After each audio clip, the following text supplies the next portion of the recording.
తాను. Right sir. And RSS లేకుండా Bharatiya Janata party survive కాగలదా అంటే ఏం చెప్తారు సార్? ఇప్పుడు జేపీ నడ్డా కూడా రీసెంట్గా ఒక కామెంట్ చేశారు.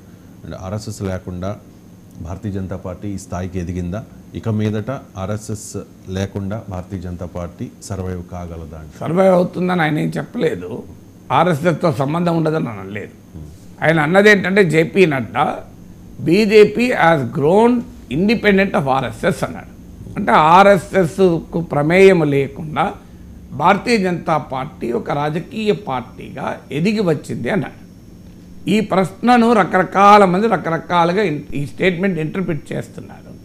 సో ఆయన జేపీ నడ్డా ఇచ్చినటువంటి ఇంటర్వ్యూలో ఉన్న పాయింట్ ఏంటంటే ఆర్ఎస్ఎస్ ఇప్పటికీ కూడా బీజేపీని చేయి పట్టుకొని నడిపించేయాల్సిన అవసరం లేదు అని. నిజమే కదా, మరి 300కు పైగా సీట్లు వచ్చినటువంటి రాజకీయ పార్టీని ఆర్ఎస్ఎస్ చేయి పట్టుకొని అడుగులు వేయించాల్సిన అవసరం ఉంటుందా? అందువల్ల భారతీయ జనతా పార్టీ ఒక బలీయమైన పార్టీగా ఎదిగిన మాట నిజం. చాలామందికి అర్థం కాని అంశం ఏంటంటే ఆర్ఎస్ఎస్ బీజేపీ అనేది వాటి సంబంధాలు ఏంటి అని. ఆర్ఎస్ఎస్ అనేది మాతృ సంస్థ. ఈ మాతృ సంస్థ నుంచి అనేక విభాగాలు ఉంటాయి. వాటిని వాళ్ళందరూ మీటింగ్లు కూడా పెడుతుంటారు, పరివార క్షేత్రం అని. అంటే విద్యార్థుల్లో అఖిల భారతీయ విద్యార్థి పరిషత్, మీకు అలాగే కార్మికుల్లో భారతీయ మజ్దూర్ సంఘ్, అలాగే మీకు విశ్వ హిందూ పరిషత్, ఇలా రకరకాల ఆర్గనైజేషన్స్ ఆర్ఎస్ఎస్ అనుబంధ సంస్థలు నాకు తెలిసినంత వరకు 50 ఉండొచ్చు, ప్రత్యక్షంగా పరోక్షంగా లూజ్లీ కనెక్టెడ్. ఇలా ఒక 40-50 ఆర్గనైజేషన్స్ కూడా ఉండొచ్చు. అందులో భారతీయ జనతా పార్టీ కూడా ఒకటి. సో భారతీయ జనతా పార్టీ ఏమో రాజకీయపరమైన అంగం. ఇప్పుడు విద్యార్థుల్లో ఏబీవీపీ ఎలా ఉంటుందో, కార్మికుల్లో బిఎంఎస్ ఎలా ఉంటుందో, సో మీకు మతపరమైన కార్యక్రమాలకు విశ్వ హిందూ పరిషత్ ఎలా ఉంటుందో, రాజకీయపరమైన కార్యకలాపాలకు భారతీయ జనతా పార్టీ ఉంటుంది. సో భారతీయ జనతా పార్టీలో ఉన్న ప్రతి ఒక్కరూ ఆర్ఎస్ఎస్ ఉండాలని లేదు, కానీ ఆర్ఎస్ఎస్ వాళ్ళంతా భారతీయ జనతా పార్టీలోనే ఉంటారు.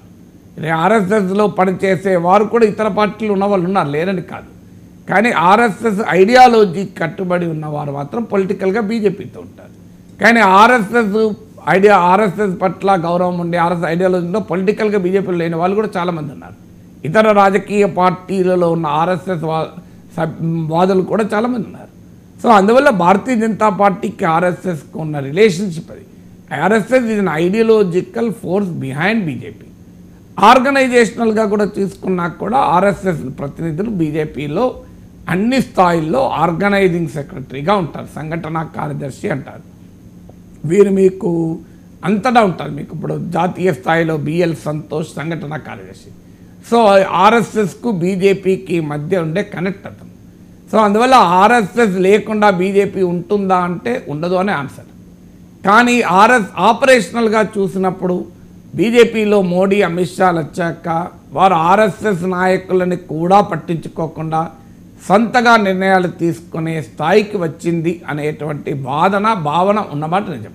కానీ కంప్లీట్గా ఆర్ఎస్ఎస్తో లింక్ తెగిపోయి ఆర్ఎస్ఎస్ ఐడియాలజీ కాక బీజేపీకి ఇంకో వేరే ఐడియాలజీ ఉంటుందా? అందువల్ల ఆ సైద్ధాంతిక బంధమేమో చెక్కు చెదరలేదు. వాస్తవంగా ఆర్ఎస్ఎస్ యొక్క ఐడియాలజికల్ ఎజెండానే మోడీ అమలు చేస్తున్నాడు కూడా.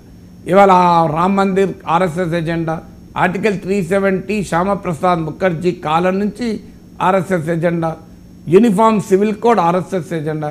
బీజేపీ ప్రభుత్వాలే కదా దేశవ్యాప్తంగా యూనిఫామ్ సివిల్ కోడ్ అమలు చేస్తున్నాయి. Triple talaq RSS agenda. So ఇవన్నీ కూడా ఆర్ఎస్ఎస్ ఎజెండాని. ఇవాళ బీజేపీ అమలు చేసేటువంటి మోడీ ప్రభుత్వంలో చాలా సమర్థవంతంగా అమలైనటువంటి సైద్ధాంతికపరమైన అంశాలన్నీ RSS agenda. Citizenship amendment act RSS agenda. So ఎక్కడ తేడా వచ్చింది ఆర్ఎస్ఎస్కి బీజేపీకి? ఆర్ఎస్ఎస్ ఎజెండాను గతంలో ఏ ప్రధానమంత్రి అమలు చేయనంతగా భారతీయ జనతా పార్టీ ప్రస్తుత ప్రభుత్వం మోడీ ప్రభుత్వం అమలు చేస్తుంది. అయితే ఆపరేషనల్గా వచ్చినప్పుడు ప్రతిసారి వచ్చి మోడీ ఆర్ఎస్ఎస్ నాయకుల దగ్గరికి వచ్చి వారి ఆదేశాలు తీసుకోవడము, ఆర్ఎస్ఎస్ నాయకులతో సమావేశం కావడము, ఆర్ఎస్ఎస్ నాయకులు చెప్పినదే చేయడము అనేది ఆపరేషనల్గా జరగకపోవచ్చు. ఎందుకంటే మోడీ పేరుతో ఓట్లు వచ్చేటువంటి దశకు బీజేపీ చేరుకుంది కనుక ఆటోమేటిక్గా కొంత అటానమస్గా మోడీ అమిత్ షా వ్యవహరించే అవకాశం ఉంది. ఆర్ఎస్ఎస్కు నచ్చని రాజకీయ విధానాలు వైఖరులు కూడా బీజేపీ నాయకత్వం తీసుకోవచ్చు. ఇప్పుడు ఆంధ్రప్రదేశ్లో కూటమిలో చేరడం ఆర్ఎస్ఎస్లో చాలామందికి నచ్చలేదు అని అంటారు. సో కానీ కూటమిలో బీజేపీ ఉండాలని నిర్ణయం తీసుకుంది. ఆర్ఎస్ఎస్ ఫోర్స్ చేస్తే నిర్ణయం తీసుకుంటుందా, ఆర్ఎస్ఎస్ అల్టిమేటం ఇస్తే తీసుకోకపోవచ్చు. కానీ ప్రతి అంశంలో ఆర్ఎస్ఎస్ అల్టిమేటం ఇవ్వకపోవచ్చు. ఆర్ఎస్ఎస్ తన ఫీడ్బ్యాక్ ఇచ్చి తన అడ్వైజ్ ఇచ్చి బీజేపీకి వదిలేయచ్చు. మీ ఇష్టం, మరి మా అభిప్రాయం ఇది అంటే భారతీయ జనతా పార్టీ ఒక నిర్ణయం తీసుకొని పని చేయవచ్చు. అందువల్ల బీజేపీ యొక్క డే టు డే అఫైర్స్, దైనందిన కార్యకలాపాలు, నిర్ణయాలు, వ్యూహాలు, పొత్తులు, ఎన్నికలలో అభ్యర్థులు, ఇవన్నీ కూడా ఆర్ఎస్ఎస్ కూర్చొని ప్రతి మెటిక్యులస్గా ఆర్ఎస్ఎస్ నిర్ణయిస్తుందని అనుకోను. బట్ ఓవరాల్గా ఆర్ఎస్ఎస్ సైద్ధాంతిక స్ఫూర్తితో బీజేపీ పనిచేయాలి. ఆర్ఎస్ఎస్ ఐడియాలజికల్ ఎజెండాను బీజేపీ అమలు చేయాలి. ఆపరేషనల్గా వచ్చినప్పుడు కొంత బీజేపీ నాయకులు ఇండిపెండెంట్గా వ్యవహరించవచ్చు, కొన్ని విషయాలపైన కూడా ఇండిపెండెంట్గా వ్యవహరించవచ్చు. కానీ ఆర్ఎస్ఎస్ ఇంకో పలానా అభ్యర్థికి ఎట్టి పరిస్థితుల్లో టికెట్ ఇవ్వకూడదు అని అల్టిమేటం ఇస్తే మోడీ కూడా టికెట్ ఇస్తారని నేను అనుకోను. బట్ ఆర్ఎస్ఎస్ అడ్వైజ్ ఇచ్చింది, ఇంకో పలానా అభ్యర్థులు సరైన వాళ్ళకి కారణం మా ఫీడ్బ్యాక్ అన్నారనుకోండి, లేదు మా అంచనా ఆయన మంచి అభ్యర్థి అని పెట్టవచ్చు కూడా బీజేపీ. సో అందువల్ల ఆర్ఎస్ఎస్కు బీజేపీకి మధ్య ఉండే రిలేషన్ యొక్క యునీక్నెస్ అది తెలియక చాలామంది ఆర్ఎస్ఎస్ సంబంధం లేకుండా బీజేపీ మోడీ పనిచేస్తున్నాడు, ఆర్ఎస్ఎస్ నాయకత్వంతో ఇండిపెండెంట్గా మోడీ నిర్ణయాలు తీసుకోవచ్చు. కానీ ఆర్ఎస్ఎస్ ఎజెండా అమలు ఎందుకు చేస్తా, లేకపోతే మోడీ ఆర్ఎస్ఎస్ ఎజెండా అమలు చేయాలని అవసరం లేదు కదా, సొంత ఎజెండా అమలు చేస్తాడా? సో అందువల్ల ఆ ఐడియాలజికల్ కనెక్ట్ ఎప్పుడూ ఉంటుంది. ఆ నడ్డా స్టేట్మెంట్లో మీనింగ్ ఏంటంటే ప్రతి దానికి ఆర్ఎస్ఎస్ పైనే ఆధారపడాల్సిన అవసరం లేకుండా బీజేపీ తనంతట తానుగా ఎదిగింది. ఒక తండ్రి కొడుకులాగా, ఒక కొడుకు మొదట్లో తండ్రి చేపట్టి నడిపిస్తాడు, సో స్కూల్కి తీసుకెళ్తాడు, కాలేజీకి పోయేటప్పుడు అప్లికేషన్ ఫిల్ చేసి ఇస్తాడు. ఒక దశ ఇచ్చినాక తండ్రి పట్టించుకోడు, అంటే అర్థం తండ్రి కొడుకు విడిపోయినట్టు కాదు.